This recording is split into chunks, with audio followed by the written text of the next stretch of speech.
일본 20대 여성들이 한국으로 오겠다고 줄 서 있는데요. 그 충격적인 이유가 무엇일까요? 오늘 여러분께 정말 놀라운 이야기를 들려드리려고 합니다. 구독과 좋아요는 감동입니다. 안녕하세요. 저는 도쿄에서 활동하고 있는 사회부 기자 나카무라 유키입니다. 지난주 저희 편집부에서 한국통계청 자료를 검토하던 중 믿기 어려운 숫자를 발견했습니다. 2024년 한국 남성과 일본 여성 간 결혼이 1176건으로 집계된 거예요. 전년 840건에 비해 무려 40%나 증가한 수치였습니다. 처음에는 오타라고 생각했어요. 하지만 여러 차례 확인해 본 결과 이것이 지난 10년 사이 최고치라는 사실을 알게 되었습니다. 기자로서 이런 급격한 변화를 그냥 지나칠 수는 없었습니다. 저는 즉시 현지 조사에 나섰어요. 도쿄 시내 결혼정보회사들을 직접 방문했는데 한 업체 관계자가 들려준 이야기는 더욱 충격적이었습니다. 요즘 한국 남성과의 결혼을 원하는 일본 여성들이 줄을 서고 있어요. 특별 프리미엄 서비스에 등록 대기자만 500명이 넘습니다. 최근에는 문의만 4,000건이 넘게 들어왔고 6일 만에 카카오톡 채널 구독자가 10,000명을 돌파했어요. 제가 더욱 놀란 것은 젊은 일본 여성들 사이에서 퍼지고 있는 새로운 말이었습니다. 차라리 한국 시골에서 살아도 일본 도쿄보다 낫다는 표현이 실제로 유행어가 되고 있다는 거예요. 신주쿠나 시부야 같은 도심 카페에서도 이런 대화를 자주 들을 수 있다고 하더군요. 이런 현상의 배경을 알아보기 위해 저는 본격적인 취재에 돌입했습니다. 과연 무엇이 일본 여성들을 한국으로 향하게 만드는 것일까요? 이것은 단순한 개인적 선택일까요? 아니면 더 깊은 사회적 변화의 신호일까요? 니케이 신문에서도 이 현상을 주목하며 한류와 높아진 한국 경제력을 주요 원인으로 분석하고 있었습니다. 취재 첫날, 저는 충격적인 현실과 마주하게 되었습니다. 24살 직장인 아리사 씨를 만났는데 그녀가 들려준 이야기는 정말 가슴 아팠어요. 지난달 저희 회사 나카무라 과장님이 아침에 출근하지 않으셨어요. 경찰이 출동했을 때는 이미 늦었습니다. 집에서 돌아가신 채 발견되었는데 너무 추워서 심장마비로 돌아가셨다고 했어요. 바로 전날까지 제 옆자리에서 일하시던 분이었는데 이런 일이 일본에서는 더 이상 특별하지 않다는 게 더욱 충격적이었습니다. 후생노동성 자료에 따르면 매년 약 2만 명의 사람들이 집안에서 추위 때문에 목숨을 잃고 있어요. 이는 교통사고 사망자 수인 2,800명보다 훨씬 많은 수치입니다. 특히 화장실과 거실 간의 온도차로 인한 혈관 질환이 주요 원인이라고 하더군요. 아리사 씨는 월급 30만엔 하나로 약 240만 원을 받고 있지만 집세가 80만 원, 관리비가 16만 원, 전기세와 가스비가 겨울에는 16만 원이 넘어가니 부담스러워서 이불을 3개씩 덮고 잔다고 해요. 이런 상황은 아리사 씨만의 문제가 아니었습니다. 제가 만난 여러 젊은 일본 여성들은 모두 비슷한 어려움을 호소했어요. 물가는 계속 오르는데 월급은 3년째 그대로라고 하더군요. 총무성 통계에 따르면 실제로 일본의 실질 임금은 27개월 연속 감소하고 있습니다. 특히 충격적이었던 것은 지진에 대한 두려움이었습니다. 최근 큰 지진이 발생했는데 지진 보험료마저 너무 올라서 보험에도 들 수가 없다고 해요. 도쿄 해상일동화재보험 조사에 따르면 지진 보험료가 전년 대비 평균 15% 상승했다고 합니다. 후쿠시마 오염수 방류 문제도 젊은 여성들에게는 큰 불안 요소였습니다. 한 20대 여성은 이렇게 말했어요. 더 이상 일본에서는 희망이 보이지 않아요. 매일 편의점 도시락으로 끼니를 때우고 결혼은 꿈도 못 꾸고 있어요. 친구들도 다들 부모님과 살면서 생활비를 아끼고 있죠. 내각부 조사에 따르면 실제로 일본의 미혼율이 급속히 증가하고 있어요. 30대 남성의 47%, 30대 여성의 34%가 미혼 상태라고 합니다. 이런 절망적인 상황에서 젊은 일본 여성들이 한국을 바라보기 시작한 거였습니다. 인터넷을 통해 한국의 생활상을 접하면서 완전히 다른 세계가 있다는 것을 알게 된 거죠. 아리사 씨는 우연히 인터넷에서 한국의 생활을 소개하는 영상을 보게 되었다고 했어요. 한국 사람들은 겨울에도 난방비 걱정 없이 따뜻하게 지내고 월급도 제때 오르고 야근 수당도 제대로 받는다더군요. 처음에는 반신반의했지만 점점 더 알아볼수록 놀라웠어요. 더 놀라운 것은 동료 유키코 씨의 경험담이었습니다. 그녀가 한국에서 취업한 친구와 화상통화하는 것을 보게 되었는데 그 친구는 서울의 일반 회사에서 월급 350만 원을 받고 있다고 했어요. 일본 월급으로 환산하면 44만 엔 정도죠. 게다가 야근하면 수당을 따로 받고 주말 출근하면 휴일 수당도 받는다는 거예요. 제가 밤 10시까지 일해도 서비스 잔업이라며 한 푼도 더 받지 못하는데 한국은 정말 다르더군요. 더욱 충격적인 것은 주거비였습니다. 그 친구는 원룸이지만 보증금 1,000만 원에 월세 50만 원이라고 했어요. 일본 돈으로 환산하면 보증금 8만 엔에 월세 4만 엔 정도로 정말 저렴한 가격이었죠. 거기다 난방비는 겨울에도 월 5만 원을 넘지 않는다고 했습니다. 일본 돈으로는 4천 엔 정도예요. 저는 이 이야기를 들으며 실제로 확인해보고 싶었어요. 한국의 주택 정책을 조사해보니 청년들을 위한 공공임대주택을 지속적으로 늘리고 있더군요. 국토교통부 발표에 따르면 청년 대상 공공임대주택을 연간 10만 호씩 공급한다는 계획이 있었습니다. 반면 일본은 매년 집값과 월세만 오르고 청년들을 위한 정책은 찾아보기 어려웠습니다. 경제 지표도 확인해봤어요. 한국의 1인당 명목 국내 총생산이 이미 일본을 추월했다는 사실을 알게 되었습니다.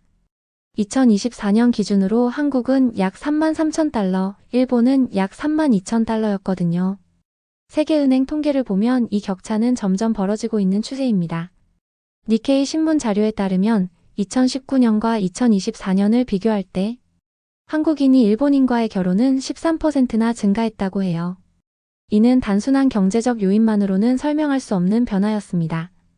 한국개발연구원 보고서를 보니 한국의 청년 고용률도 일본보다 높은 상황이었어요. 특히 여성 고용에서 한국이 일본을 앞서고 있다는 점이 인상적이었습니다. 이런 변화의 배경에는 분명 경제적 요인만이 아닌 다른 이유들도 있을 것이라고 생각했습니다. 경제적 요인만으로는 설명할 수 없는 부분이 있었어요. 저는 문화적 요인에 주목하기 시작했습니다. 2003년 겨울연가가 일본에 상륙한 지 벌써 20년이 넘었거든요. 웨딩업체 관계자와의 인터뷰에서 흥미로운 이야기를 들었어요. 겨울연가를 보신 부모 세대가 한국에 대해 긍정적인 인식을 갖고 계세요. 그래서 자녀의 국제결혼에도 더 개방적이시죠. 예전에는 한국? 안 된다고 하셨던 분들이 이제는 한국 남자면 괜찮지 않겠니? 라고 말씀하세요.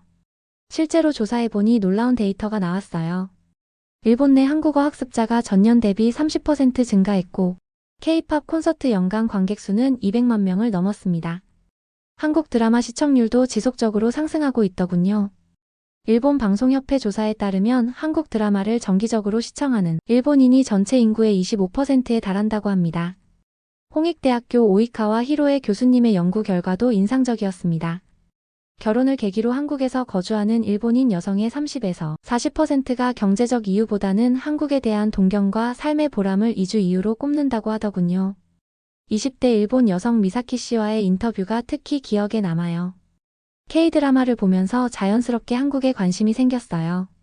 특히 한국 남성들이 가족을 대하는 모습이 인상적이었습니다. 일본 남성들은 집안일을 거의 안 도와주는데 한국 드라마 속 남자들은 요리도 하고 청소도 하더라고요. 또 다른 30대 여성 유리 씨는 이렇게 말했어요. 경제적으로도 한국이 많이 발전했잖아요. 더 이상 가난한 나라라는 인식은 없어요. 오히려 일본보다 활기차고 역동적인 느낌이에요. 문화체육관광부 자료를 보니 한류의 경제적 파급 효과가 연간 12조 원에 달한다고 하더군요.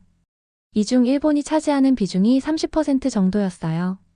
하지만 단순한 경제적 수치를 넘어서 문화의 힘이 이렇게 강력할 줄은 몰랐어요. 20년간 축적된 한류의 영향이 실제 생활의 변화로 이어지고 있는 거였습니다. 일본 전자오락 소프트웨어 협회 조사에 따르면 한국 게임의 일본 시장 점유율도 지속적으로 상승하고 있다고 해요. 단순히 드라마나 음악을 즐기는 수준을 넘어서 이제 한국 게임도 한류의 일부분이 되고 있다는 것을 알게 되었습니다. 더 심각한 것은 일본 정부의 규제 강화였어요. 젊은이들이 너무 많이 해외로 빠져나가자 해외 이주를 막기 위한 여러 규제를 강화하고 있다는 소식을 들었습니다. 비자 발급도 까다로워지고 자산 반출에도 제한이 생겼다고 해요. 외무성 자료를 보니 실제로 해외 이주자의 자산 반출 심사 기간이 기존 일주일에서 한 달로 연장되었더군요. 한 결혼정보회사에서는 이런 이야기를 들었어요. 요즘 연봉 기준이 높아졌어요. 20대 후반이나 30대 초반은 4천만 원, 40대는 5천만 원은 되어야 매칭이 잘 됩니다. 국제 결혼이기 때문에 사귀게 되면 한 달이나 두 달에 한 번은 일본이나 한국을 오가야 되거든요. 가장 현실적인 문제는 정치적 갈등이었습니다. 오이카와 교수님 연구에 따르면 2019년 한일 관계가 악화됐을 때 한국에 거주하는 일본인 여성의 95%가 불안감을 느꼈다고 해요. 당시 일본 제품 불매운동이 벌어졌을 때의 상황을 기억하시나요?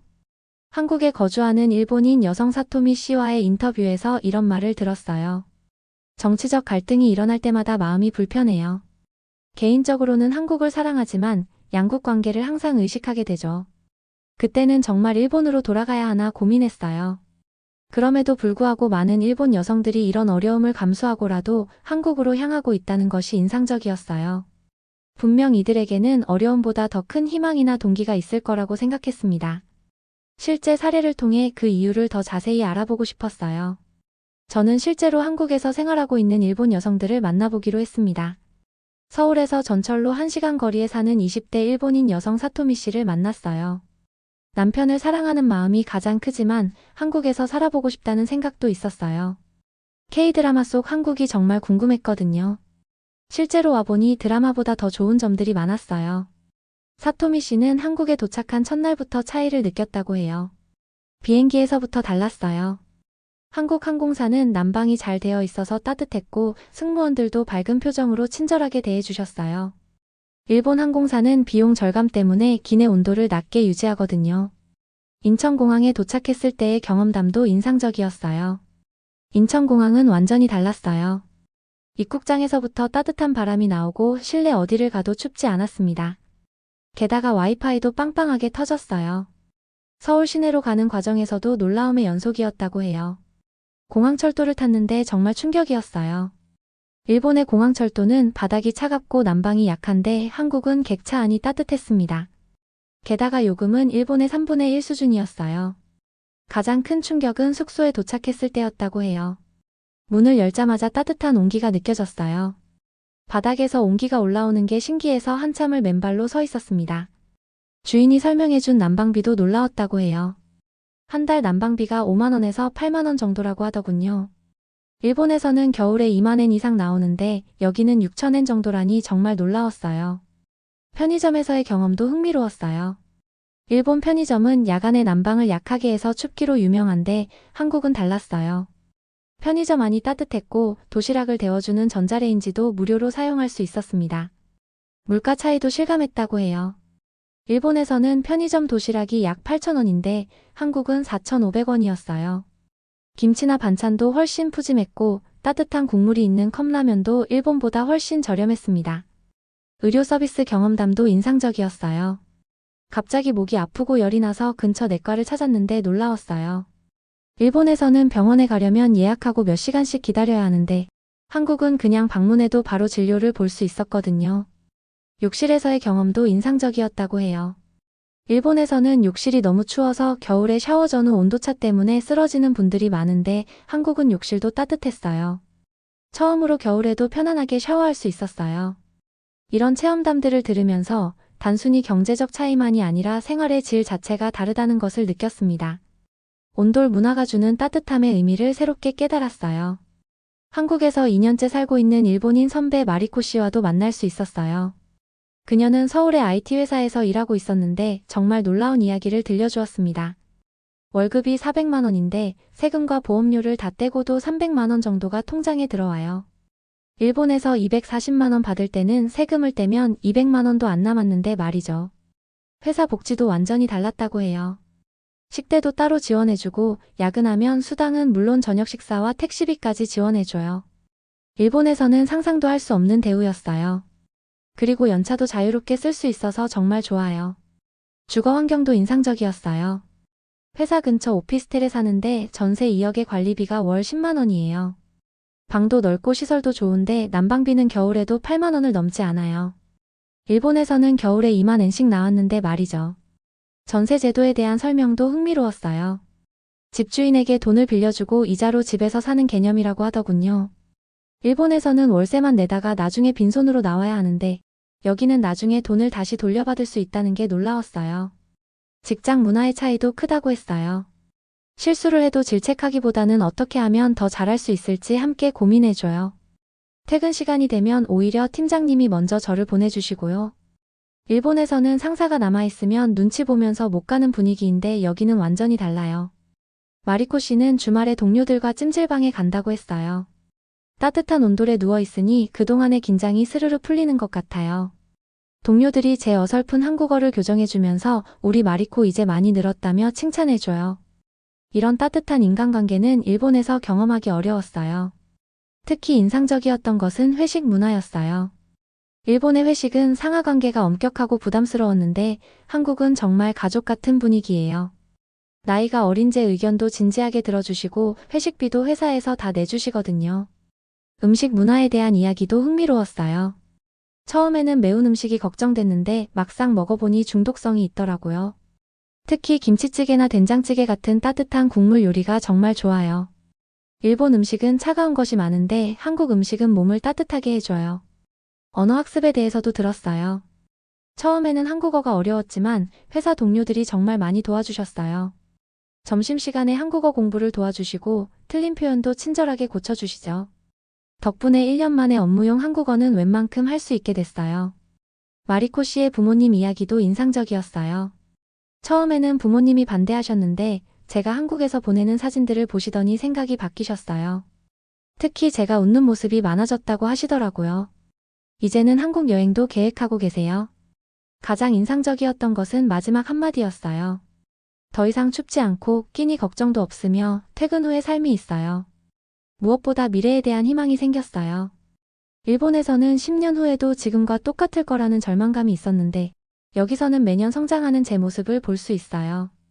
일주일간의 취재를 마치며 저는 이 현상이 단순한 개인적 선택을 넘어서는 의미가 있다고 생각합니다. 최근 한국에서 방영된 환상연애라는 한일 로맨스 프로그램도 이런 변화를 보여주는 상징적인 사례였어요. 미디어 콘텐츠가 현실의 문화 교류로 이어지는 선순환 구조가 만들어지고 있는 거죠. 이 프로그램은 넷플릭스를 통해 일본에서도 방영되어 큰 화제가 되었다고 합니다. 사회학 전문가는 이렇게 말했어요. 국제결혼은 민간 외교의 최전선입니다. 정치적 갈등과 개인적 관계를 분리해서 생각하는 성숙함이 필요해요. 이런 개인적 교류가 결국 양국 관계 개선에도 긍정적 영향을 미칠 수 있습니다. 제가 만난 여러 사례들을 종합해보면 다음과 같은 변화가 일어나고 있습니다. 첫째, 경제력 격차 해소로 결혼 동기가 경제적에서 문화적으로 변화했습니다. 한국의 1인당 GDP가 일본을 추월하면서 양국 남성 간 급여 수준이 비슷해졌어요. 더 중요한 것은 실질 구매력인데 한국의 물가 수준을 고려하면 생활의 질 차이는 더욱 벌어집니다. 둘째, 20년간 축적된 한류의 영향이 실제 생활로 이어지고 있습니다. 겨울 연가를 본 세대가 부모가 되면서 자녀의 국제 결혼에 대한 인식도 긍정적으로 변했어요. 한국국제교류재단 조사에 따르면 한류를 통해 한국에 대한 호감도가 높아진 일본인이 전체의 60%에 달한다고 합니다. 셋째, 생활의 질 차이가 중요한 요인으로 작용하고 있습니다. 일본에서 겨울 난방비가 2만 엔 16만 원 이상 나올 때 한국은 5만 원에서 8만 원 정도로 절반 수준이에요. 온돌 난방 시스템의 효율성이 큰 매력 포인트가 되고 있습니다. 또한 의료비도 일본의 3분의 1 수준으로 부담이 적다는 점도 중요한 요소입니다. 넷째, 직장 문화의 차이도 큰 매력 요소입니다. 야근 수당, 복지 혜택, 동료 관계 등에서 한국이 더 나은 환경을 제공한다는 평가를 받고 있어요. 특히 워라밸 측면에서 한국이 일본보다 앞서가고 있다는 인식이 확산되고 있습니다. 다섯째, 미래에 대한 비전의 차이입니다. 일본 내각부 조사에 따르면 일본 청년의 70%가 미래가 어둡다고 답한 반면 한국 청년의 50%는 미래에 희망적이라고 답했습니다. 이런 사회 분위기의 차이도 중요한 요인입니다. 하지만 여전히 정치적 갈등으로 인한 어려움은 존재합니다. 이런 교류가 지속되려면 안정적인 한일 관계 유지가 중요하겠죠. 특히 독도 문제나 역사인식 문제가 불거질 때마다 한국에 거주하는 일본인들이 심리적 부담을 느끼는 것도 사실입니다. 언어와 문화적 차이도 여전한 과제입니다. 아무리 한류에 친숙하다고 해도 실제 생활에서는 세세한 문화적 차이들이 스트레스 요인이 될 수 있어요. 특히 한국의 빨리빨리 문화에 적응하기 어려워하는 일본인들도 많다고 합니다. 그럼에도 불구하고 이런 변화는 아시아 전체의 경제 지형 변화를 보여주는 중요한 신호라고 생각합니다. 더 이상 경제력만으로 국제 결혼이 결정되는 시대가 아니라 문화적 친근감과 생활의 질이 더 중요해진 거죠. 앞으로는 양국이 서로의 장점을 인정하고 배우는 성숙한 관계로 발전해 나갈 것으로 기대됩니다. 국제 결혼을 통한 개인적 교류가 결국 양국 관계 개선의 밑거름이 될 수 있을 거라고 믿습니다. 마지막으로 이런 현상을 바라보는 우리의 시각도 중요합니다. 서로 다른 문화가 만나 새로운 가치를 만들어가는 과정으로 이해해야 할 것 같습니다. 기자로서 앞으로도 이런 현상을 지속적으로 관찰하며 여러분께 균형 잡힌 시각으로 전해드리겠습니다. 시청해주셔서 감사합니다.